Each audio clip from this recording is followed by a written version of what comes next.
Bismillahirrahmanirrahim. Assalamualaikum warahmatullahi wabarakatuh. Alhamdulillah rabbil alamin. Nahmaduhu wa nasta'inuhu wa nastaghfiruh wa na'udzu billahi min shururi anfusina wa min sayyiati a'malina. May yahdihillahu fala mudilla lahu wa man yudlil fala hadiya lahu. Asyhadu an la ilaha illallah wahdahu la syarika lahu wa asyhadu anna Muhammadan 'abduhu wa rasuluh la nabiyya ba'dah. Allahumma shalli wa sallim wa barik ala sayyidina Muhammad wa ala alihi wa ashabihi ajma'in. Amma ba'du. Yang dihormati para alim ulama, para asatidz, para hujat, pengurus TKN, Masjid Al-Zahra, Yayasan Mahabbah, Bapak, Ibu, semua saudaraku, jamaah salat subuh, majelis ilmu yang dimuliakan Allah Subhanahu wa taala. Bersyukur kita kepada Allah yang menghimpun kita pagi hari ini. Allah masih berikan kesehatan kepada kita semua. Allah berikan keberkahan dalam hidup, dalam umur, dalam rezeki kita gunakan untuk beribadah kepada Allah. Mudah-mudahan semua diberikan istiqomah dalam ibadah sampai akhir kita semua dalam keadaan husnul khatimah. Salawat dan salam bagi Rasulullah Nabi Muhammad sallallahu alaihi wasallam, untuk keluarganya, anak cucunya, kita, keluarga kita semua, semoga mendapat syafaat dari baginda Nabi Muhammad sallallahu alaihi wasallam. Beberapa hari yang lalu, kurang lebih sekitar 11 hari, saya kehilangan ibu saya. Allah panggil menghadapnya di umur 81 tahun. Jam 11 masih ngobrol sama menantu, tidur jam 2 lewat 45 kurang lebih sudah nggak ada. Jadi diambilnya itu ya, lagi tidur langsung. Begitulah namanya ajal, pasti akan menemui kita semua, orang-orang yang kita cintai, kakek, nenek, ibu, bapak meninggalkan kita, dan kita pun akan menyusulnya. Mudah-mudahan kita semua dipanggil dalam keadaan husnul khatimah. Untuk itu kita doakan untuk orang tua kita semua, ibu bapak kita, terkhusus ibu saya, Ibu Ma'rifatun binti Mardani, Bapak Sudarto binti Dasuki. Ila hadratin Nabi Mustafa sallallahu alaihi wasallam wa alihi wa azwajihi wa dhurriyyatihi wa ila walidayna jami'an. Sya'allahul Fatihah. A'udzu billahi minasy syaithanir rajim. Bismillahirrahmanirrahim. Alhamdulillahi rabbil alamin. Ar-Rahmanir Rahim. Maliki yaumiddin. Iyyaka na'budu wa iyyaka nasta'in. Ihdinas siratal mustaqim. Siratal ladzina an'amta 'alaihim ghairil maghdubi 'alaihim waladdallin. Mudah-mudahan orang tua kita dilapangkan alam kuburnya, menjadikan kuburnya taman-taman surga. Allah angkat derajatnya bersama hamba kekasihnya di sisinya. Amin amin ya rabbal alamin.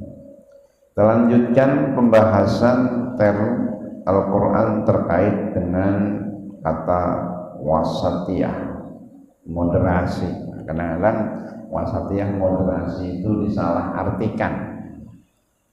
Maka biar gak salah arti, kembali biarlah Al-Quran yang berbicara dengan term itu, karena dia bahasa Al-Quran. Wa kadzalika ja'alnakum ummatan wasatan. Demikian kami jadikan kalian umat yang wasat, yang pertengahan, yang moderasi, yang moderat. Yang seperti apa? Kemarin kita bahas as-sadat, benar, tepat sasaran. Jadi kalau moderat itu harus benar, jangan moderat tapi nggak benar. Moderat keluar dari jalur, udah nggak moderat lagi. Tidak boleh ifrat, tidak boleh tafrid, tidak boleh berlebihan, tidak boleh kekurangan. Benar, tepat sasaran. Lalu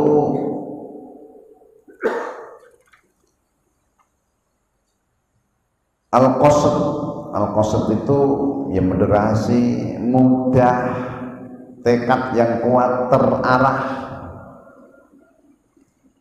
Ketika seseorang sahabat lebay dalam ibadah, melampaui batas, bukan karena kekurangan tapi karena kelebihan, Nabi menyampaikan al-qasda tablughu. Hadis riwayat Imam Bukhari dari Abu Hurairah. Kata Nabi, bersikap sederhanalah, jangan melampaui batas. Nanti kamu juga sampai. Nah, dalam berkendara kan juga begitu. Terlalu ngebut, nabrak. Terlalu pelan, ditabrak. Al-qasda ya sedang-sedang saja. Ibadah pun begitu. Al-qasda tablughu. Nanti kamu akan sampai. Tidak perlu memaksakan. Sholat malam nggak kuat sampai ngikat badan di tiang, lebay. Tapi terlalu santai juga nggak boleh. Karena dalam ibadah ini ada unsur musyarakah. Nih sudah ada ya nyantai-nyantai ngerokok. Nggak benar juga gitu. Jalannya juga nggak mau cepet-cepet. Nabi jalannya cepat, tapi nggak terburu-buru. Jadi al-qasda sederhana dalam bersikap, jangan lebay.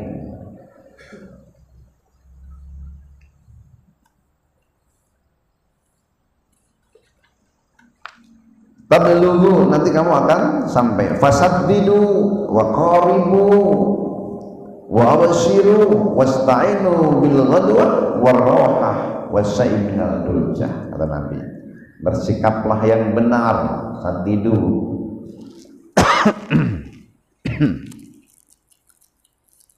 Bismillahirrahmanirrahim. Alhamdulillah.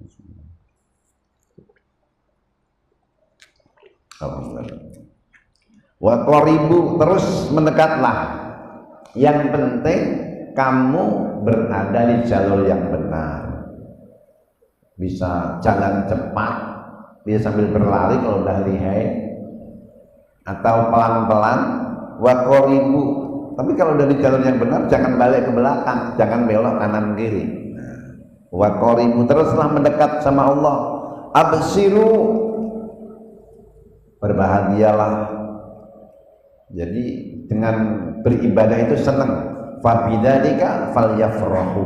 Dengan Islam itu senang, dengan ngaji itu senang, dengan sedekah itu senang, dengan ibadah itu senang. Wa absiru, jangan sampai tertekan, maka harus sesuai dengan kemampuan. Karena kalau dipaksakan nanti ibadah yang ngaji tapi tertekan, dan itu nggak dikehendaki syariat. Kalau dosisnya baru bisa salat malam 2 rakaat 1 witir, lakukan. Istiqomah itu lebih baik daripada 11 rakaat tahajud dan witir tapi habis itu KO, nggak mau tahajud lagi. Tapi kalau udah bisa 8 tambah 3, lakukan. Jadi situ bahkan sekali-sekali meninggalkan itu boleh biar nggak bosan.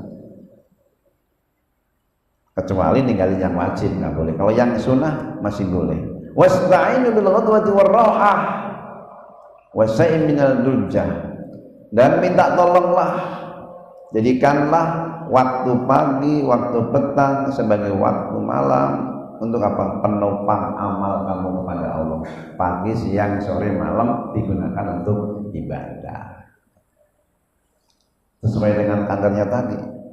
Maka sholat 5 waktu itu dibagi-bagi, pagi, subuh, siang, zuhur, sore, asar, awal malam, maghrib, tengah malam, isya. Untuk apa?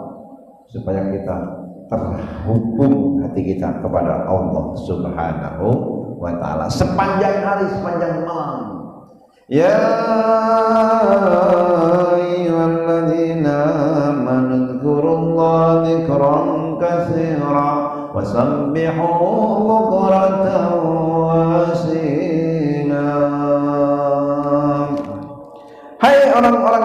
beriman, berzikirlah, mengingat Allah dzikran katsiran, zikir sebanyak-banyaknya. Kalau Syekh Abdul Qadir Jailani dalam tafsir Al-Jailani mengatakan fi jami'i ahwalikum wa awqatikum. Dzikran katsiran itu di seluruh waktumu dan aktivitasmu, kegiatanmu, keadaanmu, sertaan Allah. Maka Al-Fatihah, Al-Quran dimulai dengan Al-Fatihah, di atasnya ada Bismillah, B-nya itu bi-ilsaq, B yang nempel, tempelkan atas nama Allah, dengan nama Allah saya memulai kegiatan saya, pekerjaan saya, dari bekerja, dari berkeluarga, mendidik anak, tempelkan saya memulai ini dengan nama Allah. Makan, minum, lalu setelah selesai pun memuji Allah. Kenapa? Wa innallaha la yarda, Allah benar-benar ridha sama hambanya. Idza yaqulul aklata yasrabu syarbata fayahmadullah, dia memuji Allah. Sampai nanti berpakaian, kalau kamu punya pakaian bagus, kamu ibadah pakailah, jangan takut teriak. Itu gak akan ngurangin nilai ibadahmu dengan berpakaian bagus. Atau kamu memilih pakaian yang lusuh, gak akan meningkatkan imanmu. Selama itu niatnya karena Allah, pakaian bagus karena rasa syukur. Wa amma bi ni'mati rabbika fahaddits. Punya pakaian bagus, punya motor bagus, punya mobil bagus, bisa pakailah. Itu rezeki dari Allah. Tapi kalau nggak punya, jangan maksain. Bergaya sederhana, tetap berhias walaupun itu nggak ada, itu bagian dari takwa. Berpenampilan sederhana itu juga bagian dari takwa, selama itu ketika memakainya diniatkan dengan nama Allah, sebagai karunia Allah. Maka niat utama berpakaian itu kata Imam Al-Ghazali ya menutup aurat. Walaupun pakaian mahal, tapi kalau tertutup auratnya apa artinya? Ada pakaian mahal, di sini kebuka, yang perempuan, kalau laki-laki masih boleh gitu. Atau kadang-kadang lindung ada lubangnya. Pakaian mahal tapi nggak menutup aurat. Ditanya harganya berapa pakaian TikTok itu, 800 juta orang, nggak ada artinya. Seperti sepatu emasnya Fir'aun, walaupun mahal digunakan di jalan kesombongan, nggak ada nilainya. Masih mending tekleknya Bilal. Tekleknya Bilal, orangnya masuk dunia, tekleknya udah di surga. Harganya cuma teklek kayu, terumpah kayu, itu berapa itu? Jadi kalau Bapak suruh pilih nih, sepatunya Fir'aun terbuat dari emas dengan tekleknya Bilal, milih mana? Halo? Milih mana? Kalau pandangan dunia ya milih emasnya, tapi kalau pandangan akhirat milih tekleknya. Kenapa? Nah itu sudah di surga orang di dunia. Kenapa? Itu digunakan di jalan kebaikan, digunakan di jalan dakwah, digunakan jalan menyeru kepada Allah. Bilal ke masjid, azan. Bilal batal wudu, pakai teklek itu, sehingga teklek itu menghantarkan Bilal ke dalam surga. Orangnya masih di dunia, tekleknya sudah kedengaran suaranya di surga. Jadi Nabi kalau tidur di kemah itu dengar srek srek srek srek. Dan itu kayak suara tekleknya Bilal pas lagi Mi'raj menghadap Allah Subhanahu wa ta'ala. Begitulah, bukan dari nilai barangnya, digunakan untuk apa barang itu baru nilai dalam mana agama. Lalu Nabi pun bersabda, halakal mutanatti'un, halakal mutanatti'un, halakal mutanatti'un, binasa orang yang lebay, binasa orang yang lebay, nanti akan menyesal orang yang berlebih-lebihan. Hadis riwayat Muslim dari Ibnu Mas'ud. Kebinasaan adalah akhir dari sikap keterlaluan dalam ibadah, termasuk lebay dalam ucapan, bercanda, lebay itu bisa juga itu. Lagi viral ini kan, ucapan Tuhan satu kata membuat dia dilepas dari jabatannya. Itu apa? Itu lebay, karena lebay terlalu viral itu kan.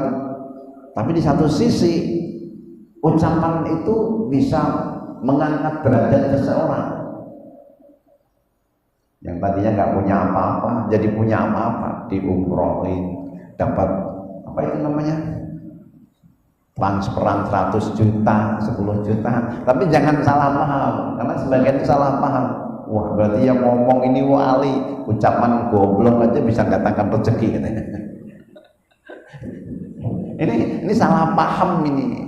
Ini bukan berkaitan dengan ucapan ini, tapi berkaitan dengan yang mendapatkan rahmat. Oh, dia seorang mu'adzin. Kan ucapan itu sering diucapkan sama yang lainnya, tapi yang lainnya nggak dapat transferan, yang lainnya nggak senasib dengan dia. Kalau itu diucapkan lagi, ya nggak akan berpengaruh, karena bukan masalah ucapannya. Kalau logika ini diterima gara-gara ucapan itu dia mendapatkan rezeki, berarti dia wali, berarti nanti dia kekasih Allah. Iblis bisa menjadi kekasih Allah. Kenapa? Gara-gara iblis Adam itu fajtabahu rabbuhu summa hada. Adam dipilih oleh Tuhannya, dikasih hidayah, dibimbing jalan taubat. Wah, iblis itu menjadi perantara Adam menuju Allah, jalan taubatnya. Gara-gara iblis sehingga Adam pun tergelincir ke dunia ini, kemudian dia pun beranak pinak menjadi kita ini dan nanti akan dibalikin ke surga. Berarti iblis itu baik dong. Ya nggak begitu caranya. Tetapi katakan yang baik itu baik, yang buruk itu buruk, ada standarnya. La yuhibbullahu jahra bis-su'i minal qaul. Allah nggak suka perkataan buruk. Illa man dzulim, kecuali yang didolimin. Jadi perkataan buruk itu nggak boleh. Menghina, mencerca, la yaskhar qaumun min qaumin asa yakunu khairan minhum. Janganlah suatu kaum menghina kaum yang lain, boleh jadi kaum yang dihina lebih baik daripada yang menghina. Jadi katakan yang buruk itu buruk, yang baik itu baik. Jangan kemudian standar ganda. Oh, ini mah udah biasa karena kenapa? Nanti akan disalah pahami oleh orang awam. Nggak ada standarnya mana baik mana buruk. Perkara nanti keburukan ini kok kemudian mendatangkan kebaikan, nah itu bagian daripada sesungguhnya nggak cuma dari satu faktor, bukan hanya faktor yang berkata, tapi juga faktor yang dikatain. Faktor yang dikatain itu berpengaruh. Kita kembali lagi. Jadi jangan lebay dalam ibadah, dalam perkataan, dalam perbuatan. Pesan Nabi ini juga celaan bagi mereka yang memaksakan diri dalam pembicaraan, terlalu dibuat-buat lebay. Kekerasan tidak akan mendatangkan kebaikan. Oleh karena itu Islam mengajarkan kelembutan, keseimbangan, kesederhanaan.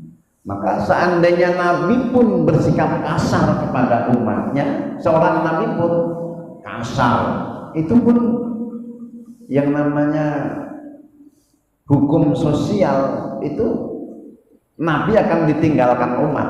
Itu seorang Nabi, apalagi seorang ustaz, cuma seorang ustaz. Kan fabima rahmatin minallahi linta lahum walau kunta faddan ghalidal qalbi lan faddu min hawlik. Karena rahmat Allah lah kamu berlemah lembut, bersikap baik sama mereka, sama umat. Walau kunta ghalidal qalbi, kalau engkau faddan ghalidal qalbi, keras hati mau bersikap keras sama mereka, lan faddu min hawlik, mereka akan meninggalkanmu.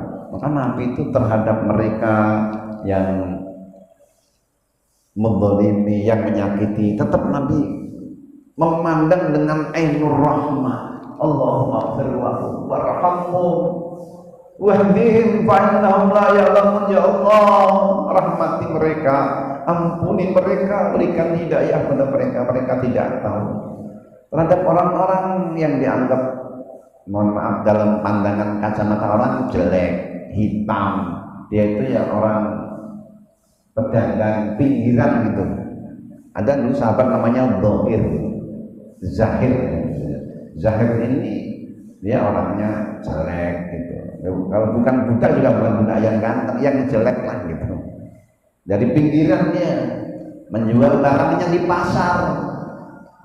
Nabi melihat, lalu Nabi diam-diam dari belakang megang ini, menutup matanya Zahir. Siapa ini? Zahir dengan watak kerasnya marah. Kutu aja kamu. Dia Zahir dari orang pinggiran biasa begitu. Lalu Nabi pun ternyata membuka. Ketika membuka, langsung kaget Zahir. Ya kaget, ternyata yang bercanda itu adalah Rasulullah mencandai orang tadi. Lalu Nabi pun melanjutkan candaannya. Siapa yang mau beli budakku ini? Kata Nabi itu. Dianggapnya seperti budak yang dijual. Siapa yang membeli budak ini? Aku nggak laku ya Rasul. Aku orang jelek kayak gini kok nggak laku gitu. Kata Nabi. Aku orang jelek kata dia, orang rendahan. Kata Nabi, bal akan tetapi kamu berharga, bernilai tinggi di sisi Allah Subhanahu wa taala. Maka Zahir pun tersenyum dengan kata-kata Nabi itu. Dia ngerasa dirinya rendah, hina, jelek, tapi kamu tinggi nilainya di sisi Allah. Innallaha la yanzuru ila suwarikum wala ajsamikum walakin yanzuru ila qulubikum wa amalikum. Allah enggak pandang wajahmu, rupamu, tapi yang Allah pandang hatimu. Dengan dia beriman sama Nabi Muhammad, maka dia nilainya tinggi di sisi Allah Subhanahu wa ta'ala. Jadi bercandanya Nabi menghibur, menyenangkan. Dan betapa bahagianya Zahir ketika dipegang wajahnya dengan tangan Nabi. Nabi kelihatan ketemu sahabat saat di gunung. Pas salaman kapalan. Kaget, kasar. Nabi langsung menghibur umat ini, hamba ini. Apa kata Nabi? Ya Allah, tangan yang seperti inilah yang diharamkan dari api neraka. Kerja keras itu menjadi jalan pengukur dosa, dan dari itu tangan yang kerja keras itu diharamkan dari api neraka. Maka bekerja keras itu bagian daripada anjuran dan sunnah baginda Nabi Muhammad SAW. Tapi jangan dipahami nanti kerja keras nyangkul doang, pecah batu, terus pindah profesi. Enggak begitu. Kerja keras itu dia bersungguh-sungguh. Innallaha yuhibbu, Allah itu mencintai seorang hamba atqana, dia teliti, detail dalam ibadahnya, dalam kerjanya. Barakallahu hadil ummah fi dzurriyyah. Allah berkahi umat ini di pagi harinya. Maka orang yang bekerja keras memulai aktivitasnya di pagi hari. Habis subuh jangan tidur. Ini kita mulai ngaji. Di kampung saya begitu. Habis subuh ngaji. Habis itu nanti dibagi-bagi tugasnya. Ada yang bersih-bersih kandang sapi, ada yang ngasih makan ayam, ada juga yang menimba air. Dulu kalau belum ada sanyo, menimba air, bagi-bagi tugas. Untuk pagi namanya orang tua petani bagi-bagi tugas. Anak 11. Itu kalau nggak bagi-bagi tugas repot itu. Sekarang anak 2 aja repot. Halo? Bagaimana cara ngaturnya? Sebenarnya itu gampang. Asal habis subuh ngaji, habis maghrib ngaji, selesai Allah akan tuntun itu. Allah bimbing itu. Karena Quran ini semua isinya mukjizat. Bukan bersurat, bukan berayat, per huruf itu bernilai mukjizat. Kalau kita habis subuh ngaji, lalu aktivitas nanti, ya habis itu duha pulang sholat duha, habis itu duhur nanti berangkat lagi, waktu asar pulang. Ikutin ritme sholat itu udah selesai. Allah akan menyelesaikan dunia ini yang atur Allah, yang urus Allah, dan akhirnya nanti yang benar Allah akan urus kita. Tapi kita ini kadang-kadang sok pinter, pengen ngurus diri sendiri sampai meninggalkan Allah, dan kita nggak pernah mendapatkan kecuali bagian yang ditetapkan oleh Allah Subhanahu wa Ta'ala. Jadi itu cirinya dan caranya diantaranya dekatkan keluarga kita sama Al-Quran. Insya Allah Allah akan berikan kemudahan dalam hidup kita. Amin ya Rabbal Alamin. Al-qasdu sederhana atau bersikap sederhana, tidak lebay dalam beribadah maupun dalam bersikap, moderasi, mudah, tekad, terarah. Lalu istiqamah. Jadi yang disebut wasatiyah itu selain sadar, qasdu, istiqamah, qawama, mantap, terlaksana, konsisten, konsentrasi, konsisten. Nah, kita sering memaknai istiqamah, konsisten. Ini diperintahkan sama Nabi. Fastaqim kama umirta wa man taba ma'aka wa la tadghaw innahu mimma ta'maluna basir. Saya ambilkan langsung tafsirnya, tafsir Marahul Labid bekas makna Al-Quranil Majid. Imam Nawawi menjelaskan, Fastaqim kama umirta, ini riwayat Imam Tirmidzi dalam kitab tafsirnya, tafsir Sufadul Tafsir ini Marahul Labid. Jadi beliau ini Imam Nawawi mengutip dari Imam Tirmidzi. Wa man taba ma'aka minal kufar atau minal kufri, istiqomahlah sebagaimana diperintahkan kepadamu bersama orang-orang yang taubat bersamamu dari orang-orang kafir yang sekarang mengikuti kamu. Fil iman, yang ikutin beriman. Man ini mansub ala annahu maf'ul kama umirta wa man taba, maf'ul ma'ah ta, ini kalau dalam bahasa Arabnya.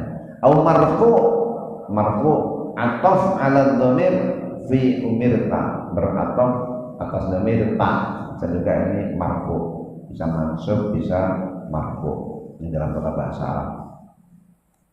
Kalau yang belum belajar gramatikal bahasa Arab, nahwu, nah ini belum nyambung bahasa ini. Tapi kalau sudah belajar, oh ini ataf kemana, ini kedudukannya apa, itu nyambung sama. Wala tadghaw, jangan melampaui batas. La tantahanhu, jangan nyeleweng. Hatta lakum bi ifrat atau tafrid, baik kekurangan atau kelebihan. Karena fa inna kulla tarfai qasdal umur damin, karena yang berlebihan atau kekurangan itu tercela. Itu tercela. Maka disuruh jangan melampaui batas. Inna bima ta'maluna basir fayujazikum ala dzalika. Sesungguhnya Allah Maha melihat apa yang kalian lakukan dan nanti Allah akan balas. Dari sini fayujazikum ala dzalika. Duduk kita di majelis ini, subuh kita, qiyamul lail kita, wudu kita, semua ada balasannya di sisi Allah Subhanahu wa Ta'ala. Langkah menuju masjid, maka yang bagus ya kalau dekat itu ya jalan kaki, kalau kira-kira kejangkau. Kayak kendaraan itu boleh, tapi kalau kejangkau jalan kaki lebih utama, karena setiap kerikil yang diinjak, tanah yang dilewati menjadi saksi di hadapan Allah Subhanahu wa Ta'ala. Wala tarkanu ilal ladzina zalamu وَتَمَسَّكُمُ النَّارُ وَمَا لَكُم مِّن دُونِ اللَّهِ مِنْ أَوْلِيَاءَ ثُمَّ لَا تُنصَرُونَ. Janganlah kamu, para kamu berarti ini domainnya kalian semua. Ilal ladzina zalamu la tamilu, jangan kamu condong. Adana mail ilal ladzi wajada minhum adzulma, kepada orang-orang yang berbuat zalim. Jangan kamu condong, jangan kamu mihak, jangan kamu ngikutin orang yang berbuat zalim, jangan kamu gabung kecuali untuk dakwah. Kecuali untuk dakwah. Tapi gini juga ukur-ukur diri. Ini ada tim kampus dakwah di klub malam, sering diundang. Lama-lama bukan dia mendakwai klub malam yang mendakwai tim kampus. Ya lama-lama ikut minum, lama-lama ikut. Nah ini rencananya berdakwah justru didakwai, rencananya mewarnai justru terwarnai. Ini harus ukur-ukur diri kalau dakwah. Maka dalam hal dakwah itu juga sebenarnya ada ukuran-ukuran yang mana tidak semua orang bisa dan baik bergabung bersama kelompok ini. Katakanlah, ini ada majelis mafia sholawat. Mafia sholawat itu baik untuk narik anak-anak PAN biar sholawatan gitu, untuk naik orang-orang yang belum ngaji. Tapi yang udah nyantri ngaji kitab jangan gabung dia. Ini malah kebalik. Yang sudah ngaji mondok, ngaji kitab, hafal Quran, gabung sama mereka. Turun derajat. Ini udah bagus. Yang orang-orang pambul ngaji gabung di mafia sholawat bagus. Tapi yang sudah ngaji kitab, ngaji Quran, jangan gabung mereka. Film Islami itu bagus, nyanyi religi itu bagus, tapi kalau meliburkan pengajian demi nonton nyanyi religi nggak bagus. Yang belum ngaji nonton film religi bagus, tapi yang sudah ngaji, kita ngaji itu lebih baik derajatnya. Baca Quran tilawah itu lebih baik. Jangan meninggalkan tahfidul Quran demi nyanyian religi, itu turun derajat. Jangan. Kecuali sekedar hiburan, boleh berhibur religi itu boleh, selama itu tidak membuat kita jauh sama Allah, tidak diharamkan, boleh berhibur. Tapi sekali lagi jangan meninggalkan kegiatan yang lebih baik demi yang tidak baik atau kurang baik, atau yang derajatnya lebih rendah. Jangan. Nah, kembali lagi. Jadi jangan kamu cenderung sama yang zalim, gabung sama yang zalim. Tapi di sini pada pengecualian, kecuali untuk berdakwah boleh, nemuin mereka, kemudian mendakwai mereka boleh dalam hal ini. Maka ada dua aliran yang Nabi hidupnya bersamaan, tapi alirannya beda. Nabi Isa dengan Nabi Ilyas. Nabi Isa, Nabi Yahya, Nabi Isa dengan Nabi Yahya. Nabi Yahya itu sukanya gabung sama orang yang baik-baik. Nabi Isa nemuin orang yang masih buruk, yang jelek-jelek, yang masih dolim. Lalu ditanya, ada dalam kisahnya Nabi Isa ini tanya, gabungnya sama orang-orang yang tidak baik. Nah, Nabi Yahya itu gabungnya sama orang yang baik-baik. Makanatul Nabi, makanatus saleh, makanatus siddiq, kedudukan para nabi, siddiqin, orang yang saleh, muslim itu kama tabib, kedudukannya seperti dokter. Kalau dokter itu nyari orang sehat atau nyari orang sakit? Halo? Dokter itu nyari orang sehat atau nyari orang sakit? Orang sakit untuk diobati. Jadi dokter itu nyari orang sakit untuk diobati. Jadi Nabi Isa itu nyari orang-orang yang masih musyrik, yang berbuat zalim, ingkar, untuk diobati penyakitnya. Penyakit patologi sosial, penyakit tauhid yang belum bertauhid, penyakit syiriknya diobati biar bertauhid, biar bagus akhlaknya. Dan Nabi Yahya ya gabung sama orang-orang yang soleh ini kan untuk apa? Untuk menjaga kebaikan. Jangan sampai yang soleh ini pudar. Jadi dua-duanya benar. Tapi dakwah di tempat-tempat yang tadi yang dolim, yang mungkar, itu nggak kalah penting juga. Tapi sekali harus ukur diri. Kalau nggak mampu jangan ikut-ikutan ke sana. Kalau orang-orang yang soleh ini mah gampang. Ini udah baik nih. Tinggal ngajak nambah kebaikannya, jaga kebaikan.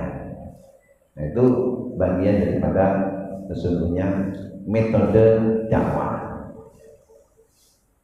Nah, lalu yang berikutnya ini bagaimana orang itu biar istiqomah, menjaga keistiqomahan tadi, karena istiqomah ini salah satu makna daripada wasatiyah.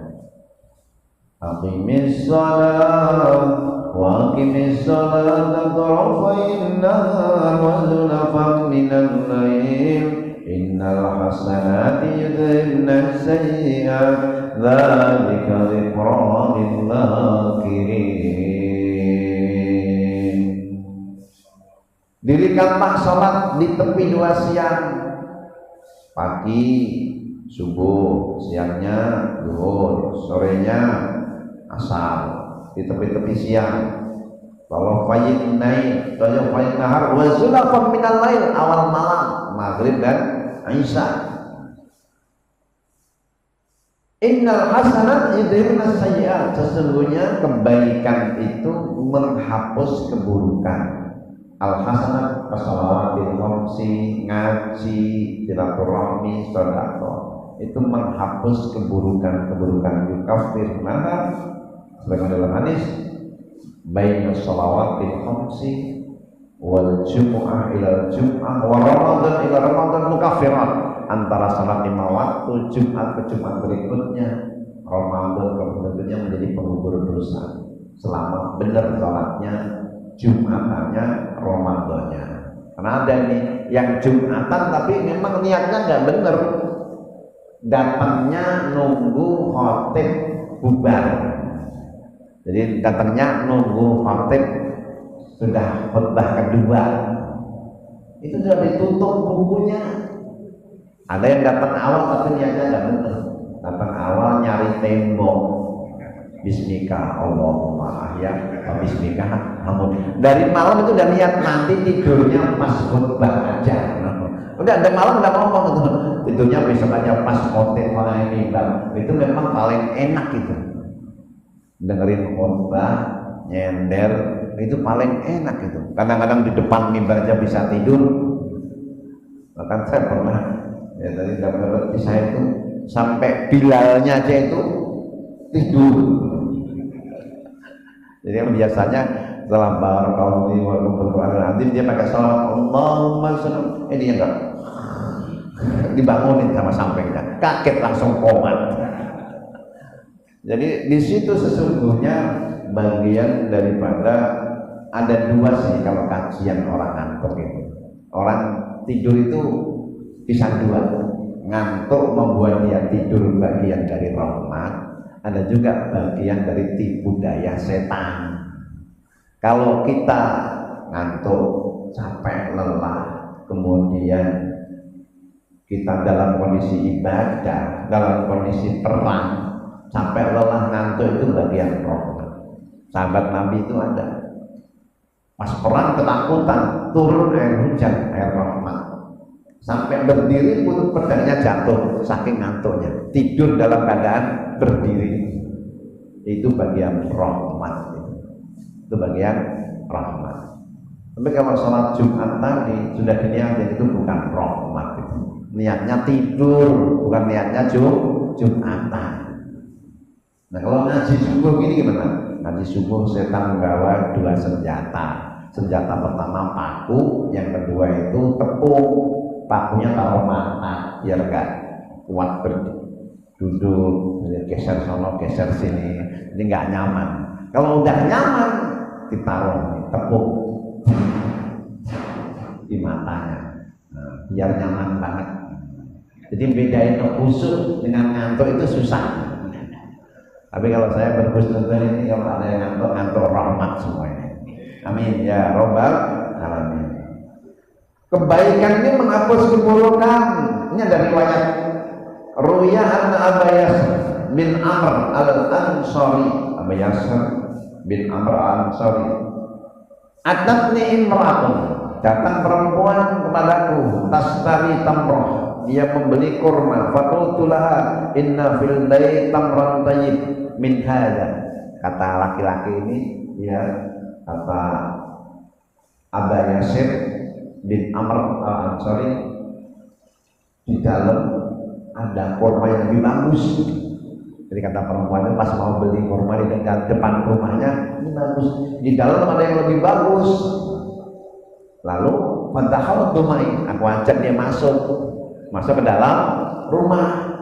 Faqabaltuha, maka aku mencium perempuan itu. Karena dia sudah mencium perempuan yang tidak halal, maka dia pun pengen tanya, biar bagaimana caranya itu menghapus dosa itu.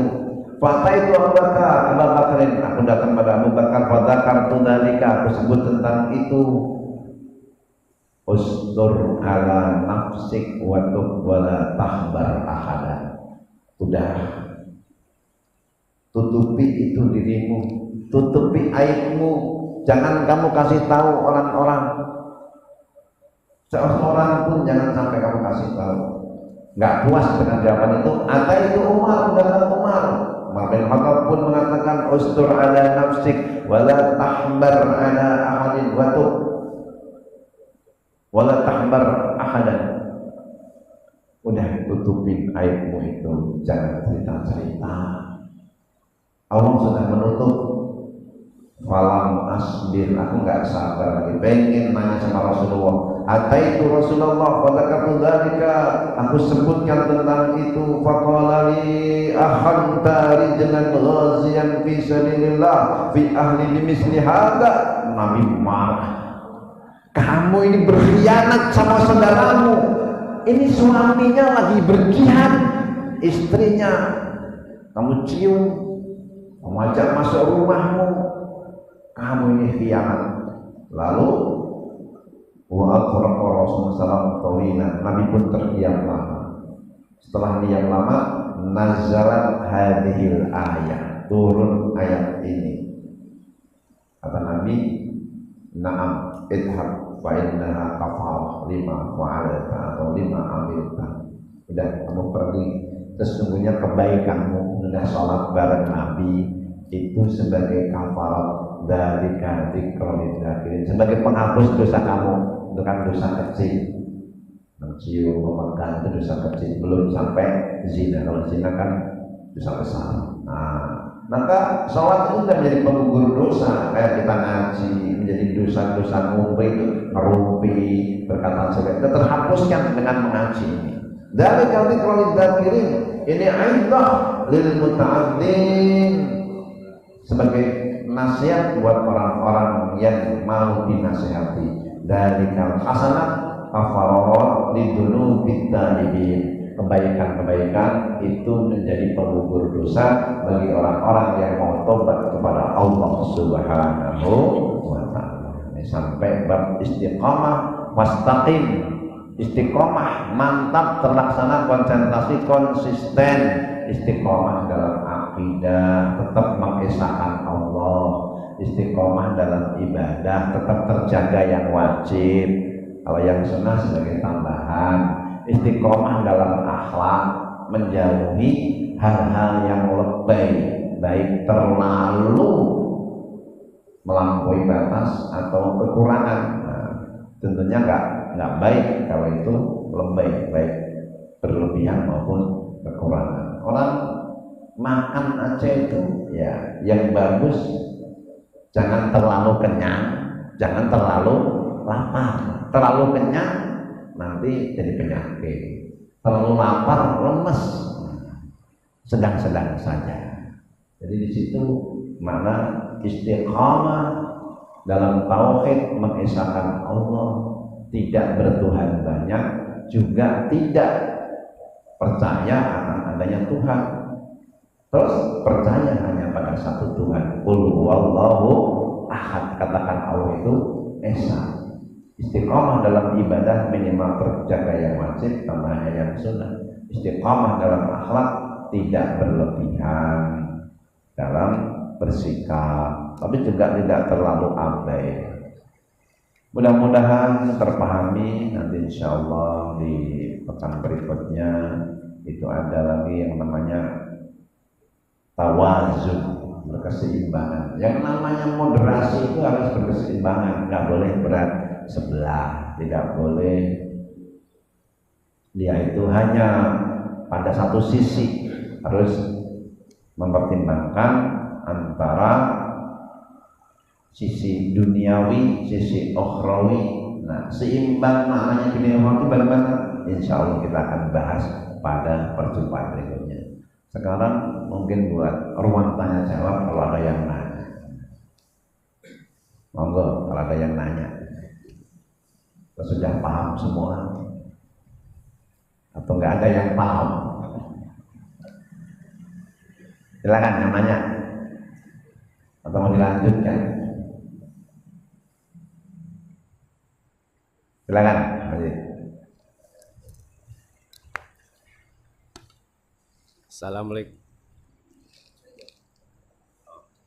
Assalamualaikum warahmatullahi wabarakatuh. Waalaikumsalam warahmatullahi wabarakatuh. Ini pertanyaan mungkin di luar tema. Silakan. Jadi gini Ustaz, mohon penjelasannya ciri-ciri yang disebut dengan wali. Ciri-ciri Seorang wali disebut wali. Karena saya pernah melihat begitu, ada seseorang yang disebutnya wali. Ada seorang yang disebutnya wali oleh suatu jamaah begitu ya. Dan apa yang beliau lakukan itu semacam aneh buat orang yang awam gitu.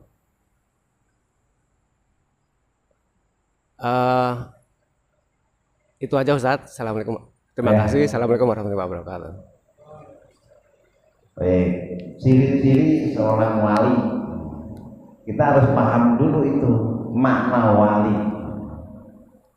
Wali itu artinya orang yang dekat. Waliullah berarti orang yang dekat sama Allah. Wali murid, orang yang dekat sama murid. Wali kota, orang yang dekat dengan penduduk kota itu. Wali nikah, yang dekat sama orang yang dinikahkan. Ada wali setan, yang dekat sama setan.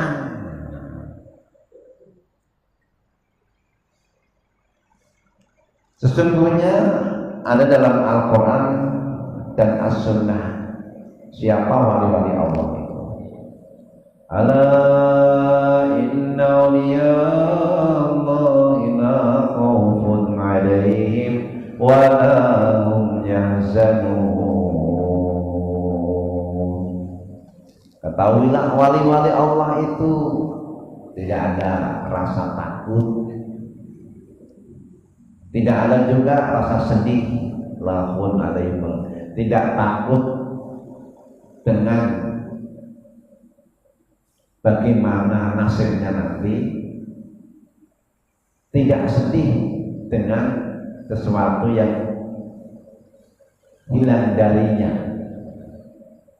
Wali-wali Allah alladzina amanu wa kanu yattaqun, mereka itu iman dan takwa. Jadi ciri-ciri orang yang beriman, yang bertakwa masuk dalam waliullah. Ada ciri iman, ada ciri takwa. Iman itu gimana? Orang yang beriman.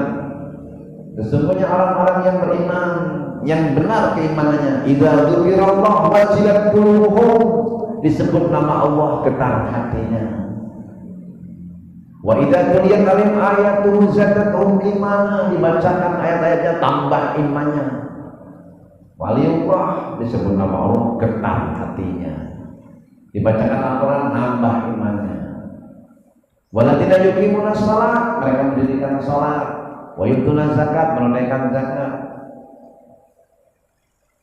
Gabungan beriman takwa menjadi kekasih Allah. Alladzina amanu wa kanu yattaqun. Namanya tafsirul ayat bil ayat. Nah, awal Al-Baqarah itu menjelaskan yang takwa seperti apa. Dzalikal kitabun la raiba fihi hudan lil muttaqin. Petunjuk bagi orang yang bertakwa. Alladzina yu'minuna bil ghaib. Mereka beriman sama yang gaib. Wa yuqimuna shalat, mendirikan salat. Wa mimma razaqnahum yunfiqun, mereka mau berinfak, zakat. Walladzina yu'minuna bima unzila ilaika wa ma unzila min qablika wa bil akhirati hum yuqinun. Dia beriman sama kitab-kitab yang sebelumnya maupun kitab Al-Qur'an. Mereka yakin sama hari kiamat. Dalam sebuah riwayat hadis disebutkan menjelaskan tentang kekasih Allah. Ma yazalul 'abdu, tidaklah seorang hamba senantiasa mendekatkan diri kepada Allah bin faraid dengan yang fardu, kemudian bin nawafil dengan yang sunnah. Tidak ada amalan yang lebih membuat seorang itu dekat sama Allah kecuali amalan fardu. Dan kalau dia senantiasa menambahkan dengan yang sunnah, maka kata Allah dalam hadis qudsi, kuntu sam'ahul ladzi yasma'u bi, aku menjadi pendengaran di mana dia mendengar dengan pendengaranku, wa basarul ladzi yubsiru bi, aku menjadi penglihatan dia melihat dengan pandanganku, dan dia menyentuh dengan tanganku. Kalau sudah itu ada pada seorang, dialah wali Allah. Dan Allah mengumumkan perang bagi orang-orang yang menyakiti wali-walinya, menyakiti kekasih-kekasihnya. Nah, ada wali umum, ada wali kutub, ada wali abdal, wali khusus. Kalau orang-orang beriman ini semuanya adalah wali-wali Allah secara umum, kekasih Allah. Kalau orang itu sudah menunaikan yang wajib, kekasih Allah. Jadi Pak Yani itu wali Allah, wali umum, sudah sholat, zakat, puasa, wali Allah. Pandangan ini waliullah. Kalau sudah menunaikan yang wajib, menambahkan yang sunnah lebih dekat lagi. Jadi jangan dipahami wali itu yang bisa terbang, atau sebagian yang lain lagi memahami wali itu yang rambutnya awut-awutan tapi dia dingin. Rambutnya awut-awutan, pakaiannya nggak jelas, kemudian dia biasanya pakai Allah, wali Allah. Bukan begitu. Hatinya nyambung ke Allah enggak? Ada yang jual tapi dia wali. Tukang beca, panitia dia baca Quran. Itu sudah menjadi identitas dia, kekasih Allah. Jangan-jangan penjual es itu wali Allah, dia istiqomah ada, sehingga mendapatkan rezeki yang begitu dimudahkan. Allah kalau udah buka itu langsung, itu nggak usah pakai usaha, itu rezeki yang tanpa usaha itu.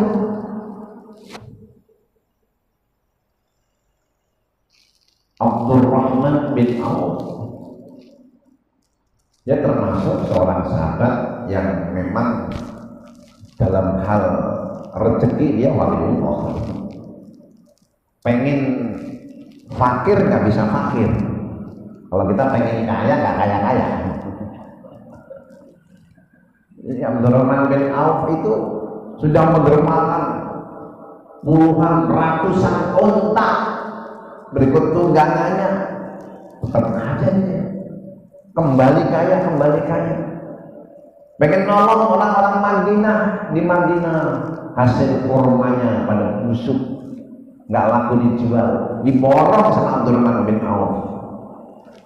Diborong kenapa? Nggak laku, kasihan sama orang-orang fakir. Di Yaman ada penyakit gatal-gatal yang obatnya itu kurma busuk. Akhirnya kurma busuk nilai harganya tinggi 3 kali lipat daripada kurma yang bagus. Akhirnya dia kaya lagi. Memang nggak cocok, artinya dia nggak bakat miskin dia. Sudah hebat tetap aja kaya. Orang nggak bakat miskin, yang celaka itu model-model kita ini nggak bakat kaya gitu. Orang nggak bakat kaya makan enak mentret, nggak bakat kaya ini kolesterol ya salam gitu. Jadi waliullah itu sungguhnya hamba-hamba kekasih Allah. Ada yang dia mendekat dengan ibadah-ibadah, entah sholatnya, sedekahnya, ada. Tapi yang wajib tetap tertunaikan, yang pokok itu. Ada juga yang dia itu diuji dengan kesabarannya, waliullah. Ada kita mengenal yang namanya seorang sahabat yang nggak pernah ketemu Nabi, tapi dia dikenal di langit, Uwais Al-Qarni.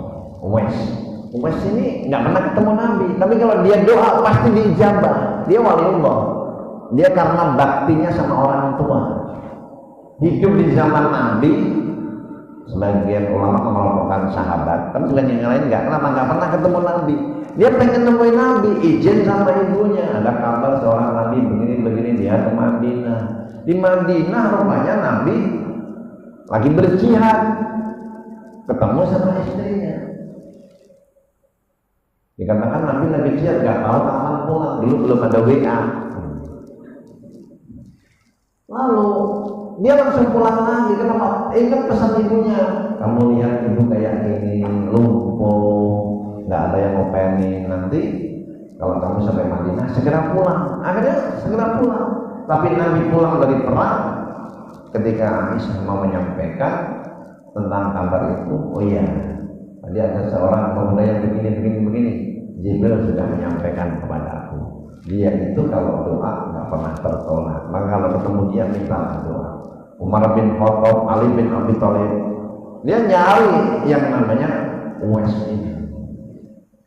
Dan akhirnya ketemu. Apa yang diminta Umar? Mintakan ampun kepada Allah atas dosa-dosaku. Kalau kamu mau, ini Umar sudah jadi Amirul Mukminin. Kamu udah nggak usah ke gunung-gunung lagi, nggak usah mengembala. Tinggal bersama kami buatkan rumah khusus. Cukup kamu berdoa aja lah kerjaannya. Tidak, wahai Umar, biarlah aku seperti ini. Dia pengen tinggal di gunung-gunung pengembala kambing. Jadi dia menjadi waliullah karena baktinya. Dia sabar dalam kehidupan. Begitu di gunung-gunung menjadi pengembala kambing.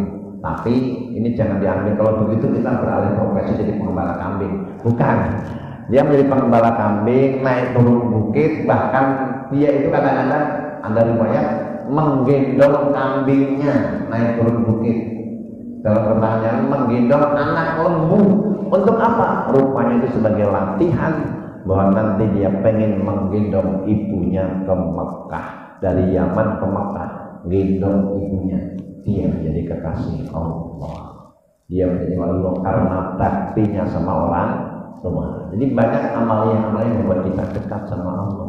Ada yang dia karena hari-hari memang mendermakan dirinya mengajarkan Al-Quran, menjadi waliullah dengan kitabullah. Ada yang dengan sedekah, ada yang dengan sholat. Jadi waliullah itu kekasih Allah, artinya orang yang dekat sama Allah. Jadi minimal dia menunaikan yang wajib. Nah kalau masalah wali-wali malamatiyah itu nggak bisa ditiru. Wali malamatiyah itu yang wali tapi kayak bukan wali. Dia suka bersih-bersih, berarti marah buat orang.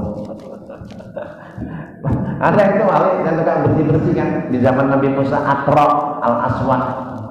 Ya orangnya hitam, orangnya kelihatannya ya nggak pakai pakaian bagus, nggak pakai sorban begini nggak. Tapi ketika dia doa pasti diijabah. Orang dekat sama Allah.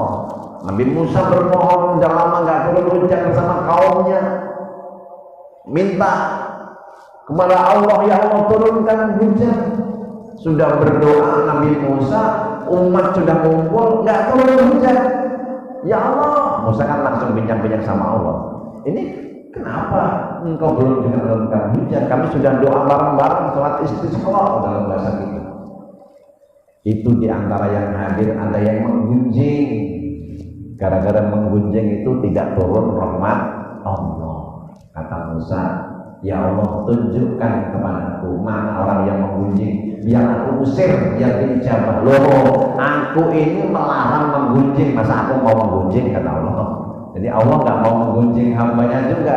Nah, terus caranya gimana? Dapat berakal aswatan.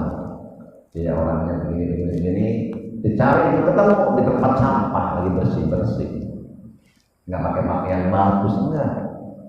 Nah ini si Akro ini dia bilang, ya Allah, apa hujan sudah nggak nurut lagi sama engkau, atau stok airmu habis, dalam bahasa kita, sehingga nggak turun hujan. Lah kalau karena kemaksiatan hamba-hambamu, kan kemaksiatan hambamu nggak ngepek ya Allah buat engkau. Kenapa gara-gara itu aja nggak turun hujan? Memang air hujan sudah nggak taat lagi sama engkau. Atau engkau takut kehabisan stok air sehingga nggak mau menurunkan hujan. Lah doa yang kayak gitu tuh doa yang kurang ajar gitu. Sama Musa hampir ditampar, tapi kan sama Allah ditahan. Jangan Musa.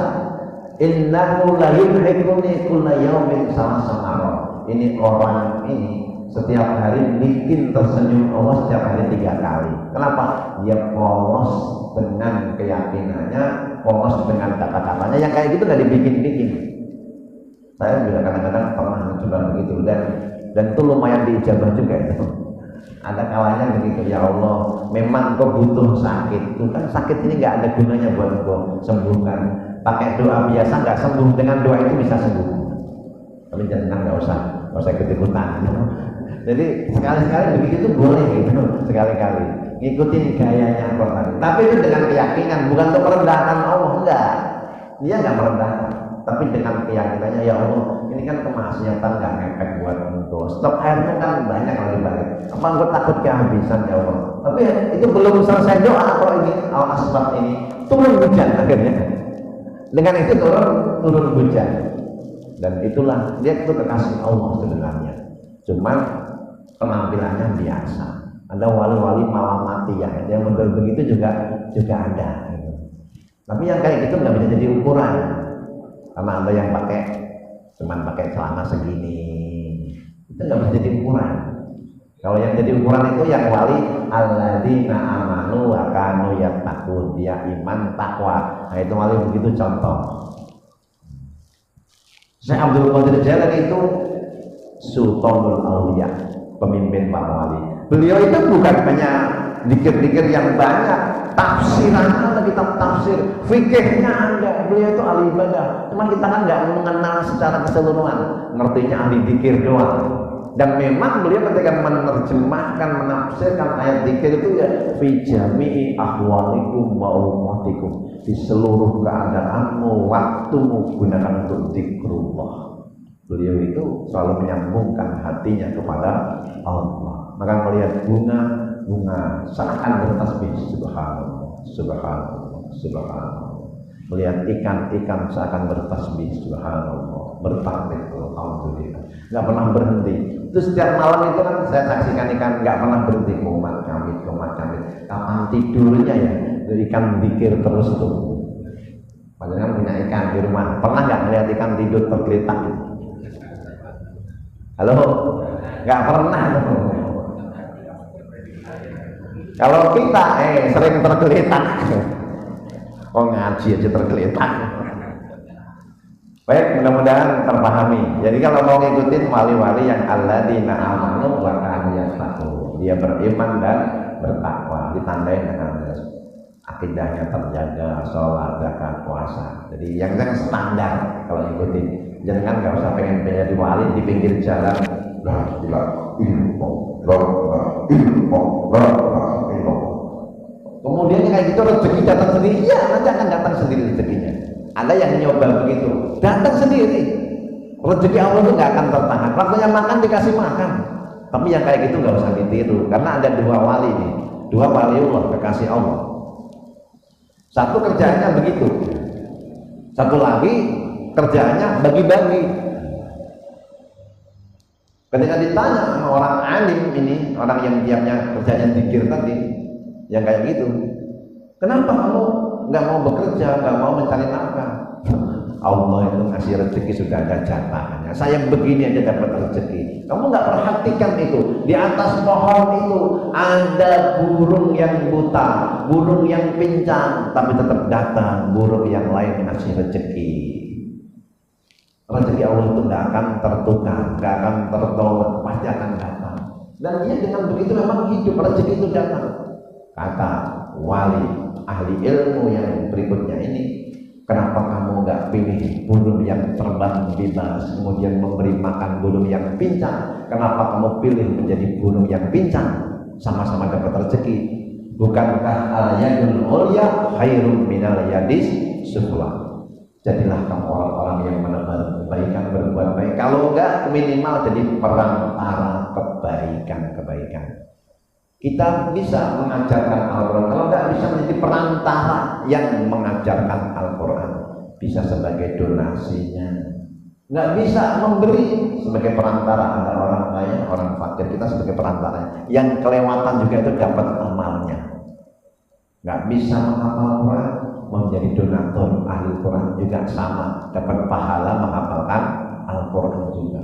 Jadi kita bisa selalu menjadi jalan kebaikan.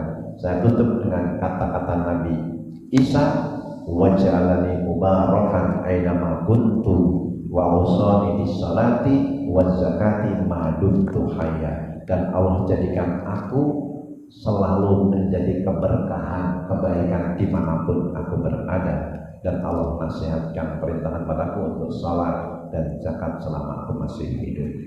Waj'alani mubarakan. Dan ini selaras dengan hadis Nabi, khairun nas anfa'uhum linnas. Sebaik-baik manusia yang bermanfaat bagi yang lainnya. Marilah kita doa dan munajat. A'udzubillahi minasyaitonir rajim. Bismillahirrahmanirrahim. Alhamdulillahirabbil alamin. Allahumma shalli ala sayyidina Muhammad wa ala alihi wa ashabihi ajmain. Ya Allah ya Karim, ya Rahman ya Rahim, ya Qawi ya Hakim, ya Dzal Jalali wal Ikram. Allahumma ij'alna min ibadika shalihin, waj'alna min ibadika siddiqin, waj'alna min ibadika muttaqin, waj'alna min ibadika mukhlisin birahmatika ya arhamar rahimin. Allahumma ighfir lana wa liwalidina warhamhum kama rabbawna shighara, wal muslimin wal muslimat wal mu'minin wal mu'minat al ahya'i minhum wal amwat birahmatika ya arhamar rahimin. Rabbana ighfir lana wa liwalidina warhamhum kama rabbawna shighara. Rabbana hab lana min ladunka dhurriyyatan thayyibah innaka sami'ud du'a. Allahumma ij'al hadha baladan amina warzuq ala as-samarat man amana minhum billahi wal yawmil akhir. Subhana rabbika rabbil izzati amma yasifun wa salamun alal mursalin walhamdulillahi rabbil alamin. Assalamualaikum warahmatullahi wabarakatuh.